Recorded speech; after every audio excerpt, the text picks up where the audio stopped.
ವಾರ್ತೆಯ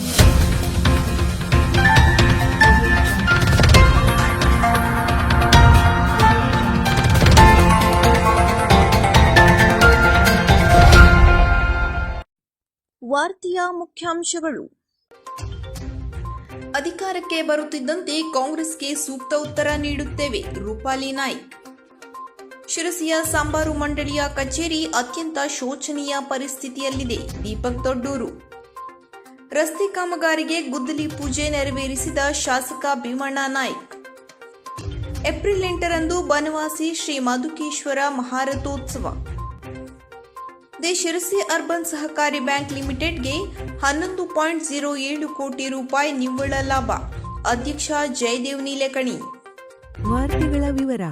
ಅಧಿಕಾರದ ದರ್ಪದಿಂದ ರಾಜಕೀಯ ಉದ್ದೇಶಕ್ಕಾಗಿ ಬಿಜೆಪಿಯ 18 ಶಾಸಕರನ್ನು ಅಮಾನತ್ ಮಾಡಲಾಗಿದೆ. ನಮಗೂ ಕಾಲ ಬರುತ್ತೆ, ನಾವು ಅಧಿಕಾರಕ್ಕೆ ಬಂದ ಮೇಲೆ ಇವರಿಗೆ ಸೂಕ್ತ ಉತ್ತರ ನೀಡುತ್ತೇವೆ ಎಂದು ಬಿಜೆಪಿ ರಾಜ್ಯ ಉಪಾಧ್ಯಕ್ಷೆ, ಕಾರವಾರ ಅಂಕೋಲಾ ವಿಧಾನಸಭಾ ಕ್ಷೇತ್ರದ ಮಾಜಿ ಶಾಸಕಿ ರೂಪಾಲಿ ಎಸ್ ನಾಯ್ಕ್ ಕಾಂಗ್ರೆಸ್ ಸರ್ಕಾರದ ವಿರುದ್ಧ ಅಬ್ಬರಿಸಿದರು. ಬೆಲೆ ಏರಿಕೆ ವಿರೋಧಿಸಿ ಭಾರತೀಯ ಜನತಾ ಪಕ್ಷ ಬೆಂಗಳೂರಿನ ಫ್ರೀಡಂ ಪಾರ್ಕ್ನಲ್ಲಿ ಹಮ್ಮಿಕೊಂಡ ಅಹೋರಾತ್ರಿ ಧರಣಿಯಲ್ಲಿ ಪಾಲ್ಗೊಂಡು ಮಾತನಾಡಿದರು. ಹಿಂದೆ ಭಾರತೀಯ ಜನತಾ ಪಕ್ಷ ಅಧಿಕಾರದಲ್ಲಿದ್ದಾಗ ಸಿದ್ದರಾಮಯ್ಯ ವಿರೋಧ ಪಕ್ಷದ ನಾಯಕರಾಗಿದ್ದರು. ಆಗೆಲ್ಲ ಸದನದಲ್ಲಿ ಕಾಂಗ್ರೆಸ್ಸಿಗರು ಏನೆಲ್ಲ ಮಾಡಿದರೂ ಸ್ಪೀಕರ್ ಅವರ ವಿರುದ್ಧ ಇಂತಹ ಅಸ್ತ್ರ ಉಪಯೋಗಿಸಲಿಲ್ಲ. ಆದರೆ ಈಗ ರಾಜಕೀಯ ಉದ್ದೇಶಕ್ಕಾಗಿ ನಮ್ಮ ಪಕ್ಷದ ಶಾಸಕರನ್ನು ಅಮಾನತ್ ಮಾಡಲಾಗಿದೆ. ಅತ್ತೆಗೊಂದು ಕಾಲ ಸೊಸೆಗೊಂದು ಕಾಲ ಎನ್ನುವಂತೆ ಮುಂದೆ ನಾವು ಅಧಿಕಾರಕ್ಕೆ ಬರುತ್ತೇವೆ. ಪ್ರಜಾಪ್ರಭುತ್ವ ವಿರೋಧಿ, ಜನವಿರೋಧಿ ಕಾರ್ಯಗಳನ್ನು ಮಾಡಿದ ಕಾಂಗ್ರೆಸ್ಸಿಗರಿಗೆ ತಕ್ಕ ಉತ್ತರ ಕೊಡುತ್ತೇವೆ, ಕಾದು ನೋಡಿ ಎಂದು ಆಕ್ರೋಶ ವ್ಯಕ್ತಪಡಿಸಿದರು. ಕಾಂಗ್ರೆಸ್ ಆಡಳಿತದಲ್ಲಿ ಬೆಲೆ ಏರಿಕೆ ವಿಪರೀತವಾಗಿದೆ. ಒಂದು ಕಡೆಯಿಂದ 2,000 ರೂಪಾಯಿ ಕೊಟ್ಟ ಹಾಗೆ ಮಾಡಿ 15,000ದಷ್ಟು ದೋಚುತ್ತಿದ್ದಾರೆ. ಬಡವರು, ಮಧ್ಯಮ ವರ್ಗದವರು ಬದುಕು ಸಾಗಿಸುವುದೇ ದುಸ್ತರವಾಗಿದೆ. ಸರ್ಕಾರ ಜನರ ನೆಮ್ಮದಿಯನ್ನು ಕಸಿದುಕೊಳ್ಳುತ್ತಿದೆ. ಬೆಲೆ ಏರಿಕೆಯಿಂದ ಜನತೆ ಪ್ರತಿಯೊಂದು ವಸ್ತುವಿಗೂ ಪರದಾಡಬೇಕಾದ ಪರಿಸ್ಥಿತಿ ಬಂದಿದೆ ಎಂದು ವಿವರಿಸಿದರು. ರಾಜ್ಯದ ವಿವಿಧೆಡೆಯಿಂದ ಕಾರ್ಯಕರ್ತರು ಆಗಮಿಸಿದ್ದಾರೆ. ಪಕ್ಷದ ಹಿರಿಯರಾದ ಬಿಎಸ್ ಯಡಿಯೂರಪ್ಪ, ರಾಜ್ಯಾಧ್ಯಕ್ಷರಾದ ಬಿವೈ ವಿಜಯೇಂದ್ರ ಅವರ ನೇತೃತ್ವದಲ್ಲಿ ನಡೆಯುತ್ತಿರುವ ಈ ಹೋರಾಟ ಯಶಸ್ವಿಯಾಗುವುದು ನಿಶ್ಚಿತ. ಸತತವಾಗಿ ಬೆಲೆ ಏರಿಕೆ ಮಾಡುತ್ತಾ ಭ್ರಷ್ಟಾಚಾರದಲ್ಲಿ ಮುಳುಗಿ ಅಭಿವೃದ್ಧಿಯನ್ನೇ ಕಡೆಗಣಿಸುವ ಕಾಂಗ್ರೆಸ್ ಸರ್ಕಾರ ಅಧಿಕಾರದಿಂದ ತೊಲಗುವ ತನಕ ಭಾರತೀಯ ಜನತಾ ಪಕ್ಷ ವಿರಮಿಸುವುದಿಲ್ಲ ಎಂದು ಹೇಳಿದರು. ಪಕ್ಷದ ಹಿರಿಯರು, ಮಾಜಿ ಮುಖ್ಯಮಂತ್ರಿ ಬಿಎಸ್ ಯಡಿಯೂರಪ್ಪ, ರಾಜ್ಯಾಧ್ಯಕ್ಷ ಬಿವೈ ವಿಜಯೇಂದ್ರ, ವಿಧಾನಸಭೆ ವಿರೋಧ ಪಕ್ಷದ ನಾಯಕ ಆರ್ ಅಶೋಕ್, ವಿಧಾನ ಪರಿಷತ್ ವಿರೋಧ ಪಕ್ಷದ ನಾಯಕ ಚಲವಾದಿ ನಾರಾಯಣಸ್ವಾಮಿ ಮತ್ತಿತರ ನಾಯಕರು ಉಪಸ್ಥಿತರಿದ್ದರು. ಏಪ್ರಿಲ್ 3ರಂದು ಶಿರಸಿ ನಗರದ ಕಾಂಗ್ರೆಸ್ ಕಚೇರಿಯಲ್ಲಿ ಗುರುವಾರ ಪತ್ರಿಕಾಗೋಷ್ಠಿ ಕರೆಯಲಾಗಿತ್ತು. ಪತ್ರಿಕಾಗೋಷ್ಠಿ ಉದ್ದೇಶಿಸಿ ಮಾತನಾಡಿದ ಕೆಪಿಸಿಸಿ ಸದಸ್ಯ ಹಾಗೂ ಉತ್ತರ ಕನ್ನಡ ಜಿಲ್ಲಾ ಕಾಂಗ್ರೆಸ್ ಪ್ರಧಾನ ಕಾರ್ಯದರ್ಶಿ ದೀಪಕ್ ದೊಡ್ಡೂರು, ಮೆಣಸಿನ ದರ ನಮೂದು ಮಾಡಿರುವ ಕುರಿತು ಸಂಸದರು ಹೊಗಳಿಕೆ ಮಾತನಾಡಿದ್ದಾರೆ. ವಾಸ್ತವವಾಗಿ ಜಿಲ್ಲೆಯಲ್ಲಿ ಸಾಂಬಾರು ಮಂಡಳಿಯು ಅತ್ಯಂತ ದಯನೀಯ ಮತ್ತು ಶೋಚನೀಯ ಪರಿಸ್ಥಿತಿಯಲ್ಲಿದೆ ಎಂದು ಹೇಳಿದರು. ಯುಪಿಎ ಸರ್ಕಾರವಿದ್ದಾಗ ರೈತರಿಗೆ ಒಂದು ಕಾಳು ಮೆಣಸು ಗಿಡಕ್ಕೆ 27 ರೂಪಾಯಿ ಪ್ರೋತ್ಸಾಹಧನ ನೀಡುತ್ತಿತ್ತು. ಕೇವಲ ಮೊಬೈಲ್ ಟವರ್ಗಳಿಗೆ ಸೀಮಿತವಾಗಬಾರದು. ಅಲ್ಲದೆ ಜಿಲ್ಲೆಯಲ್ಲಿ ಸಾಕಷ್ಟು ಜ್ವಲಂತ ಸಮಸ್ಯೆಗಳಿವೆ. ಅವುಗಳ ಬಗ್ಗೆ ಸಂಸದರು ಏಕೆ ಮಾತನಾಡುತ್ತಿಲ್ಲ? ಸೀಬರ್ಡ್ ನಿರಾಶ್ರಿತರಿಗೆ ಕಡಿಮೆ ಪರಿಹಾರ ಬಂದಿದ್ದು, ಇನ್ನೂ ಬರಬೇಕಾದ ಸುಮಾರು 38 ಕೋಟಿಯಷ್ಟು ಪರಿಹಾರ ಬರಬೇಕಿದೆ. ಇದನ್ನು ಕೂಡಲೇ ಬರುವಂತೆ ಮಾಡಬೇಕು ಎಂದರು.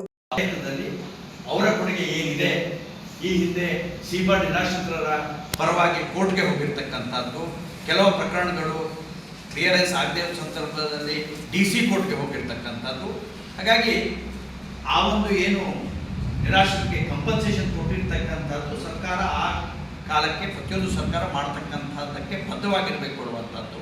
ಮತ್ತು ಇನ್ನೂ ಅನೇಕ ನಿರಾಶ್ರಿತರಿಗೆ ಕೇವಲ 10 ಕೋಟಿ ಬಂದಿರುವಂಥದ್ದು, ಇನ್ನೂ 39 ಕೋಟಿಗೂ ಹೆಚ್ಚು ಪರಿಹಾರ ಇವತ್ತು ಬರುವಂಥ ಹಾದಿಯಲ್ಲಿರೋದಕ್ಕೆ ಅದನ್ನು ಆದಷ್ಟು ಶೀಘ್ರ ಈ ಜಿಲ್ಲೆಯ ಜನರಿಗೆ ಒದಗಿಸಿಕೊಡುವಂಥ ಪ್ರಯತ್ನ ಮಾಡಬೇಕು. ಮತ್ತು ಈ ಹಿಂದೆ ಯಾರ್ಯಾರು ಈ ಒಂದು ನಿರಾಶ್ರಿತರ ಸಹಾಯಕ್ಕೆ ನಿಂತವರ ಸ್ಮರಣೆಯನ್ನು ಕೂಡ ಇವತ್ತು ಎಲ್ಲರೂ ಕೂಡ ಮಾಡುವಂಥದ್ದು ನಮ್ಮ ಆದ್ಯ ಕರ್ತವ್ಯ ಹೇಳುವಂಥದ್ದನ್ನು ನಾನು ಹೇಳಲಿಕ್ಕೆ ಬಯಸ್ತೇನೆ. ಇವತ್ತು ಸಾಂಬಾರು ಮಂಡಳಿಯ ಧಾರಣೆಯ ಬಗ್ಗೆ ಸಂಸದರು ಅನೇಕ ಹೇಳಿಕೆಗಳನ್ನು ಕೊಟ್ಟಿರ್ತಾರೆ. ಇವತ್ತು ನಮ್ಮ ಶಿರಸಿ ಇರ್ಬೋದು ಅಥವಾ ಉತ್ತರ ಕನ್ನಡ ಜಿಲ್ಲೆಯ ಕಾಳುಮೆಣಸಿನ ದರವನ್ನು ನಮೂದು ಮಾಡಿರ್ತಕ್ಕಂಥ ಮಾಡಿರ್ತಕ್ಕಂಥದ್ದಕ್ಕೆ ಇವತ್ತು ಹೊಗಳಿಕೆಯನ್ನು ಪಡ್ಕೊಳ್ತಾ ಇದ್ದಾರೆ. ಇವತ್ತು ಜಿಲ್ಲೆಯಲ್ಲಿ, ಅದರಲ್ಲೂ ಶಿರಸಿಯಲ್ಲಿ ಸಾಂಬಾರ್ ಮಂಡಳಿಯ ಕಚೇರಿ ಅತ್ಯಂತ ದಯನೀಯ ಮತ್ತು ಶೋಚನೀಯ ಪರಿಸ್ಥಿತಿಯಲ್ಲಿ ಇದೆ. ಇಲ್ಲಿಯ ಆಫೀಸರ್ಗಳು ನೆರೆಯ ಹಾವೇರಿ ಹಾಂಗಲಿಂದ ಬರುವಂಥ ಸಂದರ್ಭ ಎದುರಾಗಿದೆ. ಈ ಹಿಂದೆ ಸಾಂಬಾರ್ ಮಂಡಳಿಯಲ್ಲಿ ತಕ್ಕ ಮಟ್ಟಿಗೆ ನಮ್ಮ UPA ಸರ್ಕಾರ ಇದ್ದಾಗ ತಕ್ಕ ಮಟ್ಟಿಗೆ ರೈತರಿಗೆ ಪ್ರೋತ್ಸಾಹ ಧನವನ್ನು ಕೊಡ್ತಕ್ಕಂಥ ಕೆಲಸಗಳಾಗ್ತಿತ್ತು. ಕಾಳುಮೆಣಸಿನ ಗಿಡಕ್ಕೆ ಒಂದು ಕಾಳುಮೆಣಸಿಗೆ 27 ರೂಪಾಯಿಯನ್ನು ಕೊಡ್ತಕ್ಕಂಥದ್ದಿತ್ತು. ಟಾರ್ಪಲಿನ್ ಏನು ಶೀಟ್ಗಳನ್ನು ನಾವು ಕೊಡ್ತಿದ್ವಿ. ಮನೆಯ ಅಂಗಳಕ್ಕೆ ಕಡಪ ಕಲ್ಲುಗಳನ್ನು ಹಾಕಿ ಡ್ರೈಯಿಂಗ್ ಯಾರ್ಡ್ಗಳಿಗೆ ನಾವು ಏನು ಪ್ರೋತ್ಸಾಹ ಧನವನ್ನು ಕೊಟ್ಟಿರ್ತಕ್ಕಂಥ ಉದಾಹರಣೆಗಳಿವೆ. ಪಾಲಿಹೌಸ್ಗಳಿಗೆ ಪ್ರೋತ್ಸಾಹ ಧನಗಳನ್ನು ಕೊಟ್ಟಿರ್ತಕ್ಕಂಥ ಉದಾಹರಣೆಗಳಿದೆ. ಆ ನಿಟ್ಟಿನಲ್ಲಿ ಇವತ್ತು ವಿಶ್ವೇಶ್ವರ ಹೆಗಡೆಯವರು ಕಾರ್ಯಪ್ರವೃತ್ತರಾಗಬೇಕು ಅನ್ನುವಂಥದ್ದು ನನ್ನ ಅನಿಸಿಕೆ. ಕೇವಲ ಧಾರಣೆಯನ್ನು ನಮೂದು ಮಾಡಿ ನಾವು ಸಮಾಧಾನ ಪಡುವಂಥದ್ದಲ್ಲ. ಇವತ್ತು ನಾವು ರೈತರಿಗೆ ಅನುಕೂಲಕರವಾದಂಥ ವಾತಾವರಣವನ್ನು ಸೃಷ್ಟಿ ಮಾಡಬೇಕು ಆದರೆ ಈ ರೀತಿಯಾದಂತಹ ಪ್ರೋತ್ಸಾಹ ಧನವನ್ನು ತರುವಂಥ ಪ್ರಯತ್ನ ಆಗಬೇಕು. ಇವತ್ತು ಅದನ್ನು ಪುನರುಜ್ಜೀವನವನ್ನು ಮಾಡತಕ್ಕಂತಹ ಕೆಲಸವನ್ನು ಶ್ರೀಯುತ ವಿಶ್ವೇಶ್ವರ ಹೆಗಡೆಯವರು ಮಾಡಬೇಕು. ಅದನ್ನು ತಂದು ಅನುಷ್ಠಾನ ಮಾಡೋದಕ್ಕಷ್ಟೇ ಸೀಮಿತ ಆಗಬಾರ್ದು ಹೇಳುವಂಥದ್ದು ನನ್ನ ಅನಿಸಿಕೆ. ಇವತ್ತು ಮೊಬೈಲ್ ಟವರ್ಗಷ್ಟೇ ಸೀಮಿತ ಆಗಬಾರ್ದು. ಹೇಗೆ ಮೊಬೈಲ್ ಟವರ್ಗೆ ನೆಟ್ವರ್ಕು ಇವತ್ತು ಹೇಗೆ 5G 4G 6G ಬರ್ತಾ ಇದೆ, ಅದೇ ಸ್ಪೀಡಲ್ಲಿ ಡೆವಲಪ್ಮೆಂಟ್ ನೆಟ್ವರ್ಕಲ್ಲೂ ಕೂಡ ಕಾಗೇರಿಯವರು ಇನ್ನಷ್ಟು ಪ್ರಯತ್ನ ಮಾಡಲಿ ಹೇಳುವಂಥದ್ದು ನಮ್ಮೆಲ್ಲರ ಅನಿಸಿಕೆ. ಯಾಕೆಂದರೆ ಅವರು ಇವತ್ತು ಒಬ್ಬ ಆಡಳಿತ ಪಕ್ಷದ ಸಂಸದ. ಕೇವಲ ಮನವಿ ಮಾಡ್ತಕ್ಕಂಥದ್ದಲ್ಲ, ಅವರು ಆಗ್ರಹಿಸುವಂಥ ಸ್ಟೇಜ್ನಲ್ಲಿ ಅವರಿದ್ದಾರೆ. ಮನವಿ ಮಾಡ್ತಕ್ಕಂಥದ್ದು ನಾವುಗಳು. ಇವತ್ತು ವಿರೋಧಿಯವರಿಗೆ ಗಮನ ಇಲ್ಲ ಇರುವಂಥದ್ದು ನನ್ನ ಅನಿಸಿಕೆ. ಈಗಾಗಲೇ ಫಾರ್ಮಸಿ ಸೆಕ್ಟರ್ ಇರ್ಬೋದು, 24% ಫಾರ್ಮಸಿ ಸೆಕ್ಟ್ರಲ್ಲಿ ಇವತ್ತು ಏರಿಕೆಯಾಗಿದೆ. ರಾಜ್ಯದಲ್ಲಿ ಇವತ್ತು ನಾವು ಒಂದು ಮಾತು ಏನಂದರೆ, ಈಗ ಪೆಟ್ರೋಲು ಡೀಸೆಲ್ 2-3 ರೂಪಾಯಿ ಏರಿಕೆ ಆಗಿದೆ. ತೊಂದರೆ ಆಗುತ್ತೆ ಸಾರ್ವಜನಿಕರಿಗೆ. ನಾವೇ ಹೇಳಕ್ಕೆ ಚಲ್ತಿದೆ. 2018ರಲ್ಲಿ ಇವತ್ತು ಪೆಟ್ರೋಲ್ ದರ 72 ರೂಪಾಯಿ. ಕಾಂಗ್ರೆಸ್ ಸರ್ಕಾರ ಇತ್ತು ರಾಜ್ಯದಲ್ಲಿ. 19 ಯಾವ ಸರ್ಕಾರ ಬಂತು? BJP 84 ರೂಪಾಯಿ ಇತ್ತು. 2022ಕ್ಕೆ ಪೆಟ್ರೋಲ್ ದರ 101 ರೂಪಾಯಿ. ಯಾವ ಸರ್ಕಾರ ಇತ್ತು? BJP. ಹಾಗಾಗಿ ಬಿಜೆಪಿಯವರು ರಾಜ್ಯ ಸರ್ಕಾರದ ಬೆಲೆ ಏರಿಕೆ ಕುರಿತು ಮಾತನಾಡುತ್ತಾರೆ, ಆದರೆ ಕೇಂದ್ರ ಸರ್ಕಾರದಲ್ಲಾಗುವ ಬೆಲೆ ಏರಿಕೆ ಬಗ್ಗೆ ಏಕೆ ಮಾತನಾಡುವುದಿಲ್ಲ ಎಂದು ಆಗ್ರಹಿಸಿದರು. ಈ ಸಂದರ್ಭದಲ್ಲಿ ನಗರ ಯೋಜನಾ ಪ್ರಾಧಿಕಾರದ ಅಧ್ಯಕ್ಷ ಜಗದೀಶ್ ಗೌಡ, ಗಣೇಶ್ ದಾವಣಗೆರೆ, ಅಬ್ದುಲ್ ಖಾದರ್ ಆನ್ವಟ್ಟಿ, ಜ್ಯೋತಿಗೌಡ ಪಾಟೀಲ್, ನಾಗರಾಜ್ ಮಡಿವಾಳ್ ಮುಂತಾದವರು ಉಪಸ್ಥಿತರಿದ್ದರು. ಶಿರಸಿ ತಾಲೂಕಿನ ಹುಲೇಕಲ್ ಪಂಚಾಯತ್ ವ್ಯಾಪ್ತಿಯ ಹಂಚರಟ ಗ್ರಾಮದ ಜನರ ಬಹುದಿನಗಳ ಬೇಡಿಕೆಯಾದ ರಸ್ತೆ ನಿರ್ಮಾಣಕ್ಕೆ ಸುಮಾರು 1 ಕೋಟಿ ರೂಪಾಯಿಯಷ್ಟು ಮೀಸಲಿರಿಸಿ ಈ ಕಾಮಗಾರಿಯ ಗುದ್ದಲಿ ಪೂಜೆಯನ್ನು ಬುಧವಾರ ಶಾಸಕ ಭೀಮಣ್ಣ ನಾಯ್ಕ್ ನೆರವೇರಿಸಿದರು. ನಂತರ ಮಾತನಾಡಿದ ಅವರು, ಅಭಿವೃದ್ಧಿ ನಿಂತ ನೀರಲ್ಲ, ಹರಿಯುವ ನೀರಿದ್ದಂತೆ. ಮುಖ್ಯಮಂತ್ರಿ ಸಿದ್ದರಾಮಯ್ಯ ಅವರ ನೇತೃತ್ವದ ಕಾಂಗ್ರೆಸ್ ಸರ್ಕಾರ ಸರ್ವರಿಗೂ ಸಮಪಾಲು ಎಂಬ ನಾಣ್ಣುಡಿಯಂತೆ ಎಲ್ಲ ಗ್ರಾಮೀಣ ಭಾಗದ ರಸ್ತೆಗಳು ಅಭಿವೃದ್ಧಿ ಕಾಣಬೇಕೆಂದು ಅವರ ಆಶಯವಾಗಿದೆ. ಅವರ ಆಶಯದಂತೆ ಇಂದು ನಾವು ಈ ಗ್ರಾಮಸ್ಥರ ಬಹುದಿನಗಳ ಕನಸು ಈಗ ನನಸು ಮಾಡಿದ್ದೇವೆ. ಈ ರಸ್ತೆ ನಿರ್ಮಾಣದಿಂದಾಗಿ ಗ್ರಾಮದ ಸಂಪರ್ಕ ವ್ಯವಸ್ಥೆ ಸುಧಾರಿಸಿ ವ್ಯಾಪಾರ ವಹಿವಾಟು ಹಾಗೂ ಜನರ ಓಡಾಟ ಮತ್ತು ಸುಗಮ ಸಂಚಾರಕ್ಕೆ ಅನುಕೂಲವಾಗಲಿದೆ ಎಂದು ತಿಳಿಸಿದರು. ಈ ಸಂದರ್ಭದಲ್ಲಿ ಯೋಜನಾ ಪ್ರಾಧಿಕಾರದ ಅಧ್ಯಕ್ಷ ಜಗದೀಶ್ ಗೌಡ, ಬಂಡಲ ಗ್ರಾಮ ಪಂಚಾಯತ್ ಅಧ್ಯಕ್ಷ ದೇವರಾಜ್ ಮರಾಠಿ, ಸಮಾಜ ಕಲ್ಯಾಣ ಇಲಾಖೆಯ ಉಪನಿರ್ದೇಶಕ ಕೇಶವಮೂರ್ತಿ ಇಮ್ಮಡಿ, SK ಭಾಗವತ್, ಹುಲೇಕಲ್ ಗ್ರಾಮ ಪಂಚಾಯತ್ ಸದಸ್ಯರು ಮತ್ತು ಗ್ರಾಮಸ್ಥರು ಉಪಸ್ಥಿತರಿದ್ದರು. ಐತಿಹಾಸಿಕ ಪುರಾಣ ಪ್ರಸಿದ್ಧ ಶ್ರೀ ಕ್ಷೇತ್ರ ಬನವಾಸಿಯ ಶ್ರೀ ಉಮಾ ಮಧುಕೇಶ್ವರ ದೇವರ ಮಹಾರಥೋತ್ಸವವು ಏಪ್ರಿಲ್ 8 ಮಂಗಳವಾರ ನಡೆಯಲಿದೆ. ಜಾತ್ರಾ ಧಾರ್ಮಿಕ ಕಾರ್ಯಕ್ರಮ ಈಗಾಗಲೇ ಆರಂಭಗೊಂಡಿದ್ದು, ಏಪ್ರಿಲ್ 1ರಂದು ಮಹಾಗಣಪತಿ ಪೂಜೆ, ಸಂಕಲ್ಪ, ಏಪ್ರಿಲ್ 2ರಂದು ಧ್ವಜಾರೋಹಣ, ಭೇರಿ ತಾಡವ, ಮಹಾಬಲಿ ಯಾಗಶಾಲಾ ಪ್ರವೇಶ, ಕೌತುಕ ಬಂಧನ, ಶಿಬಿಕಾ ಯಂತ್ರೋತ್ಸವ ನಡೆಯಲಿದೆ. ಏಪ್ರಿಲ್ 3 ಗುರುವಾರದಿಂದ ಏಪ್ರಿಲ್ 7 ಸೋಮವಾರದವರೆಗೆ ಪ್ರತಿನಿತ್ಯ ಬಲಿ, ಜಪ, ಹವನಗಳು, ಹಗಲುತ್ಸವ ತೇರು, ರಾತ್ರಿ ತಿರುಗುಣಿ ತೇರು ನಡೆಯಲಿದೆ. ಏಪ್ರಿಲ್ 7 ಸೋಮವಾರ ರಾತ್ರಿ ಶ್ರೀದೇವರ ಗಜ ಯಂತ್ರೋತ್ಸವ ನಡೆಯಲಿದ್ದು, 8 ಮಂಗಳವಾರ ಶ್ರೀ ಮನ್ಮಹಾಸ್ಯಂದನೋತ್ಸವ ನಡೆಯಲಿದೆ. ಏಪ್ರಿಲ್ 9 ಕುಂಕುಮೋತ್ಸವ, ಏಪ್ರಿಲ್ 10 ಅವಭೃತ ತೀರ್ಥಸ್ನಾನದೊಂದಿಗೆ ಜಾತ್ರಾ ವಿಧಿವಿಧಾನ ಸಂಪನ್ನಗೊಳ್ಳಲಿದೆ ಎಂದು ಶ್ರೀ ದೇವಸ್ಥಾನದ ಆಡಳಿತಾಧಿಕಾರಿಗಳಾದ ಗ್ರೇಡ್ 2 ತಹಶೀಲ್ದಾರ್ ರಮೇಶ್ ಬಿ ಹೆಗಡೆ ಪ್ರಕಟಣೆಯಲ್ಲಿ ತಿಳಿಸಿದ್ದಾರೆ.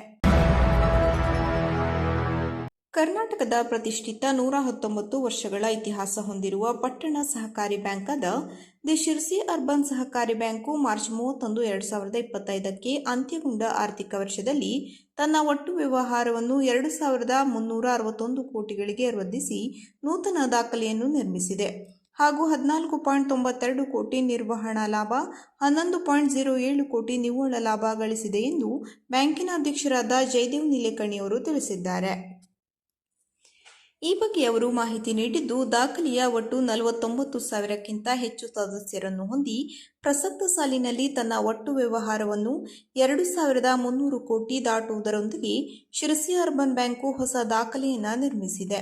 ಬ್ಯಾಂಕಿನ ಠೇವಣಿಗಳು ಕಳೆದ ವರ್ಷ 1,244 ಕೋಟಿಗಳಿಂದ ಪ್ರಸಕ್ತ ವರ್ಷಾಂತ್ಯಕ್ಕೆ 1,378 ಕೋಟಿಗಳಿಗೆ ಹಾಗೂ ಒಟ್ಟು ಸಾಲ ಮತ್ತು ಮುಂಗಡಗಳು ಕಳೆದ ವರ್ಷ 810 ಕೋಟಿಗಳಿಂದ ಪ್ರಸಕ್ತ ಆರ್ಥಿಕ ವರ್ಷಾಂತ್ಯಕ್ಕೆ 983 ಕೋಟಿಗಳಿಗೆ ಏರಿಕೆಯಾಗಿರುತ್ತದೆ.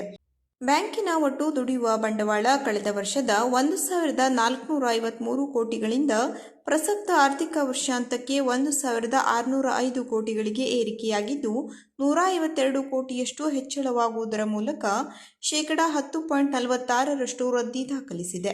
ಅಲ್ಲದೆ ಒಟ್ಟು 486 ಕೋಟಿ ಹಣವನ್ನು ರಾಜ್ಯ ಸರ್ಕಾರ, ಕೇಂದ್ರ ಸರ್ಕಾರ ಮತ್ತು ವಿವಿಧ ಬ್ಯಾಂಕ್ಗಳಲ್ಲಿ ಗುಂತಾಯಿಸುವ ಮೂಲಕ ಬ್ಯಾಂಕಿನ ಆರ್ಥಿಕ ಸ್ಥಿರತೆಯನ್ನು ದೃಢೀಕರಿಸಿದೆ.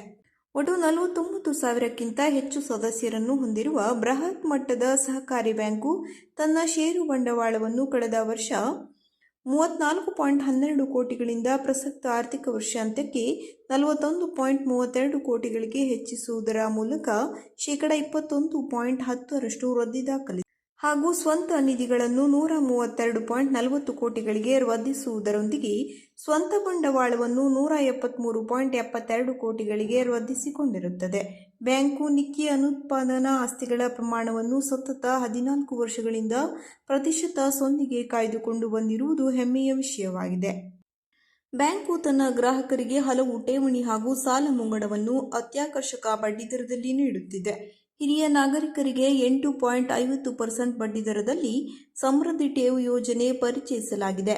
ಬ್ಯಾಂಕು ಗೃಹ ಸಾಲ 9.25%, ಕಾರು ಸಾಲ 9.5%, ವ್ಯವಹಾರ ಉದ್ದಿಮೆಗಳಿಗೆ ದುಡಿಯುವ ಬಂಡವಾಳಕ್ಕಾಗಿ 10.25% ಸ್ಪರ್ಧಾತ್ಮಕ ದರಗಳಲ್ಲಿ ನೀಡುತ್ತಿದ್ದು, ಸದಸ್ಯರು ಹಾಗೂ ಗ್ರಾಹಕರು ಈ ಠೇವಣಿ ಹಾಗೂ ಸಾಲ ಯೋಜನೆಗಳ ಲಾಭ ಪಡೆಯಬೇಕೆಂದು ಬ್ಯಾಂಕಿನ ಅಧ್ಯಕ್ಷರಾದ ಶ್ರೀ ಜಯದೇವ್ ನೀಲೇಕಣಿಯವರು ತಿಳಿಸಿದ್ದಾರೆ. ಬ್ಯಾಂಕು ಗ್ರಾಹಕರಿಗೆ ತಂತ್ರಜ್ಞಾನ ಪೂರಿತ ಅತ್ಯಾಧುನಿಕ ಬ್ಯಾಂಕಿಂಗ್ ಸೌಲಭ್ಯಗಳನ್ನು ನೀಡುತ್ತಿದೆ. ತನ್ಮೂಲಕ ಎಲ್ಲ ಶಾಖೆಗಳಲ್ಲಿ RTGS, NEFT, ATM, RuPay card, mobile banking, IMPS, UPI, CTS clearing, SMS alert, POS machine ಮುಂತಾದ ನವೀನ ಗ್ರಾಹಕ ಸ್ನೇಹಿ ಸೌಲಭ್ಯಗಳನ್ನು ಗ್ರಾಹಕರಿಗೆ ನೀಡುತ್ತಾ ಬಂದಿದೆ ಎಂದು ತಿಳಿಸಿದರು. ಬ್ಯಾಂಕಿನ ಈ ಎಲ್ಲ ಸಾಧನೆಗಳಿಗೆ ಗೌರವಾನ್ವಿತ ಸದಸ್ಯರ, ಅಭಿಮಾನಿ ಗ್ರಾಹಕರ ಅಭೂತಪೂರ್ವ ವಿಶ್ವಾಸ, ನಿರಂತರ ಸಹಕಾರ, ಆಡಳಿತ ಮಂಡಳಿಯ ಸೂಕ್ತ ಮಾರ್ಗದರ್ಶನ ಹಾಗೂ ಸಿಬ್ಬಂದಿಗಳ ನಿಷ್ಠಾಪೂರ್ಣ ಕರ್ತವ್ಯ ನಿರ್ವಹಣೆಯೇ ಕಾರಣವೆಂದು ಬ್ಯಾಂಕಿನ ಅಧ್ಯಕ್ಷರಾದ ಜಯದೇವ್ ಯು ನೀಲೇಕಣಿ, ಉಪಾಧ್ಯಕ್ಷರಾದ ಸಂತೋಷ್ ಎಸ್ ಪಂಡಿತ್ ಹಾಗೂ ಮುಖ್ಯ ಕಾರ್ಯನಿರ್ವಹಣಾಧಿಕಾರಿಗಳಾದ ಆರತಿ ಎಸ್ ಶೆಟ್ಟರ್ ಅವರೊಂದಿಗೆ ಪ್ರಕಟಣೆಯಲ್ಲಿ ತಿಳಿಸಿದ್ದಾರೆ.